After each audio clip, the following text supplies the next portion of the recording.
А премьер Борис Джанаев поздравил ребят в Республиканском детском реабилитационном центре «Томиск». Сегодня же там состоялось торжественное открытие первой смены летней оздоровительной кампании. Всего за время каникул в центре отдохнут 170 ребят из республики и более 60 из ДНР.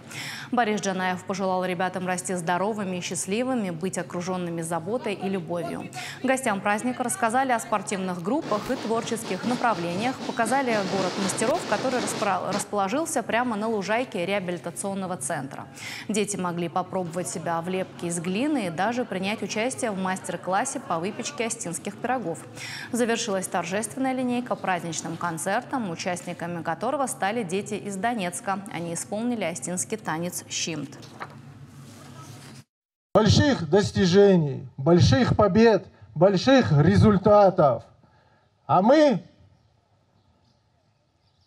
ваши родители, ваши учителя, ваши наставники, и мы все вместе будем радоваться вашим успехам. Мы решили, что в этот день подарить детям такой вот теплый, веселый, солнечный праздник. Отдых традиционно летний, но каждая смена у нас носит определенный тематический характер. В этом году у нас будет 5 образовательных смен, и по традиции первая смена всегда посвящена России.